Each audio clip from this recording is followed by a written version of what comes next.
राज्यातील 29 महानगरपालिकांचा निवडणुकीचा निकाल लागला। लाडक्या बहिणींनी यावेळी देखील सरकारला भरभरून दिलं आणि आता सरकारकडून लाडक्या बहिणी एक सोपी मागणी करतायत। लाडक्या बहिणींच्या मागण्या आहेत की लाडक्या बहिणींकडे आता सरकारने त्या ठिकाणी लक्ष द्यावं। ठीक आहे, आता राज्यामध्ये निवडणुका होत्या, सगळं झालं आणि आम्ही आता भरभरून यावेळी देखील सरकारला मतदान दिलं। आपण पाहिलं की मुंबई असेल, ठाणे असेल, पुणे असेल, पिंपरी चिंचवड असेल किंवा राज्यातील बहुतांश नगरपालिकांमध्ये जे महायुती सरकार आहे ते महायुती सरकारमधीलच अनेकांनी महानगरपालिका निवडणुका जिंकल्या।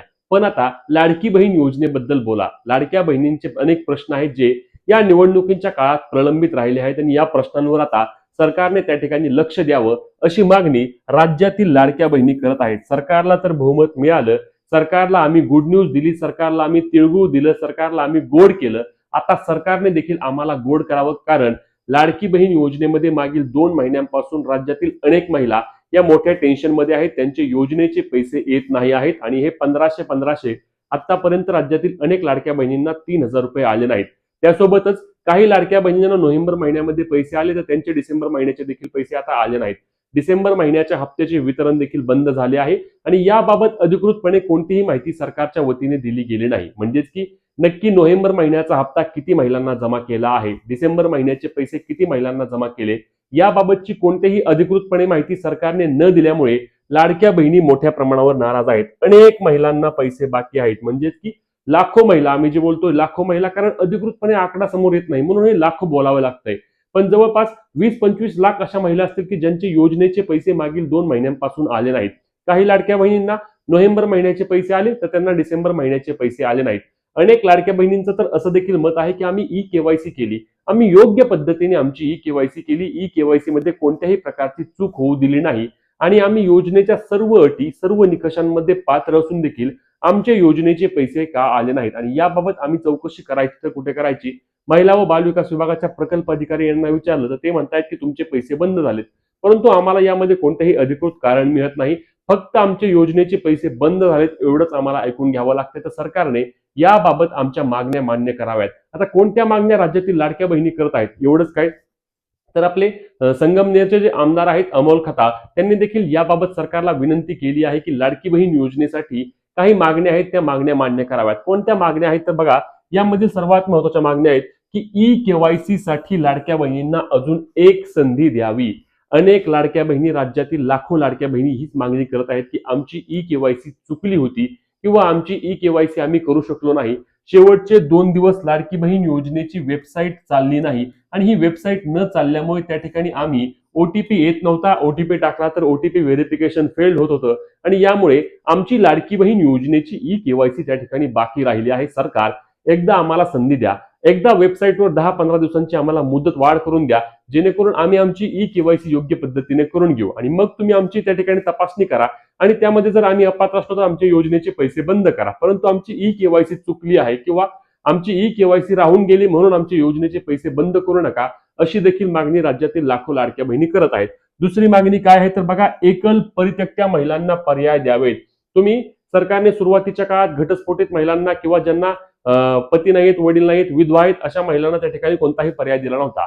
परत वेबसाईटवर अपडेट केल्यानंतर सरकारने अशा महिलांना पर्याय उपलब्ध करून दिला, परंतु ज्या एकल आहेत, ज्या परित्यक्त्या आहेत, म्हणजे की ज्या महिलांचं लग्न झालं नाही आणि ज्या महिलांना वडील नाहीयेत, त्यांनी कोणते डॉक्युमेंट द्यावीत, कोणत्याही प्रकारचं त्यांना ऑप्शन त्या ठिकाणी देण्यात आला नाही। त्यासोबतच अशा देखील अनेक महिला आहेत राज्यामध्ये की ज्यांचे पती त्यांच्यापासून वेगळे राहत आहेत किंवा त्यांचे पती निघून गेले आहेत आणि मग त्यांच्याकडे घटस्फोट नाही आहे आणि मग घटस्फोट प्रमाणपत्र नसल्यामुळे अशा देखील लाडक्या बहिणी ज्यांना या योजनेच्या हप्त्याची नितांत गरज आहे त्या देखील या योजनेतून अपात्र झाल्या आहेत। तर त्यांनी देखील आम्हाला एक पर्याय उपलब्ध करून द्या, वेबसाईटवर अपडेट आणा, जेणेकरून आमच्याकडून तुम्हाला जे पाहिजे ते वेगळे डॉक्युमेंट घ्या जे आम्ही तुम्हाला देऊ शकतो। परंतु आता आम्हाला जर आमचे पती सोडून गेले आहेत तर आमच्याकडे घटस्फोटाचं प्रमाणपत्रच नाही, मग अशा वेळी आम्ही काय करणार, आमचे वडील देखील नाही आहेत। अशा देखील अडचणींमधून राज्यातील अनेक महिलांची ई-केवायसी बाकी राहिल्याची माहिती मिळाली आहे। त्यासोबतच चुकून अपात्र झालेल्या महिलांना पात्र करावे, जे मी आधी देखील बोललो की सरकारकडून तपासणी करताना काही प्रमाणामध्ये चुका झाल्या आहेत का हे देखील परत तपासावे, जेणेकरून अनेक लाडक्या बहिणी या 100% सांगत आहेत की आम्ही सर्व अटी व निकषांमध्ये पात्र आहोत। त्यासोबतच आम्ही आमची लाडकी बहीण योजनेची ई-केवायसी देखील योग्य पद्धतीने केली होती, कोणतीही त्या ठिकाणी आम्ही अडचण येऊन दिली नाही, तरी देखील आमच्या योजनेचे पैसे का बंद झाले आहेत। आता याबाबत ऑनलाईन कुठेही चौकशी करता येत नाही. ऑनलाईन लाडक्या बहिणींनी अनेकदा प्रयत्न केले आहेत, युट्यूबला सर्च केलं आहे, परंतु लाडक्या बहिणींना यामध्ये कोणत्याही प्रकारचा पर्याय मिळत नाही. मग लाडक्या बहिणींनी शेवटी काय केलं की महिला व बालविकास विभागाच्या प्रकल्प अधिकारी यांची जाऊन भेट घेतली. महिला व बालविकास विभागाच्या प्रकल्प अधिकाऱ्यांकडून देखील बऱ्याचशा महिलांना फक्त एवढंच कारण दिलं जात आहे की तुमचे योजनेचे पैसे बंद झाले आहेत.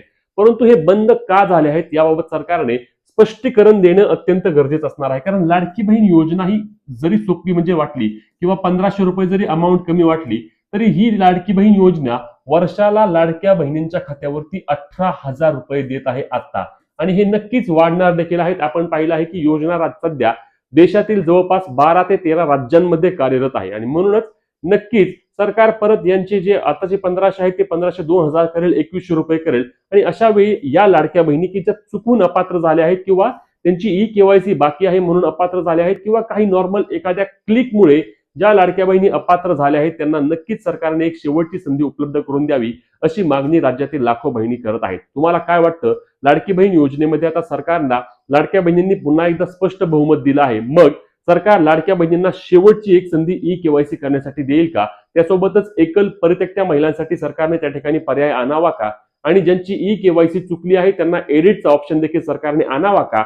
असे असल्यास तुम्ही नक्कीच या व्हिडिओच्या कमेंटमध्ये तुमचे नाव सांगून ही मागणी करा, जेणेकरून सरकारकडे आपण वारंवार ही मागणी करतोय आणि ही मागणी मान्य होणे अत्यंत गरजेचे असणार आहे. ही व्हिडिओ जास्तीत जास्त लाडक्या बहिणींपर्यंत शेअर करायला आणि अशाच कामाच्या माहिती आणि हक्काच्या अपडेटसाठी आपल्या पेजला फॉलो, चॅनलला सबस्क्राईब करायला विसरू नका.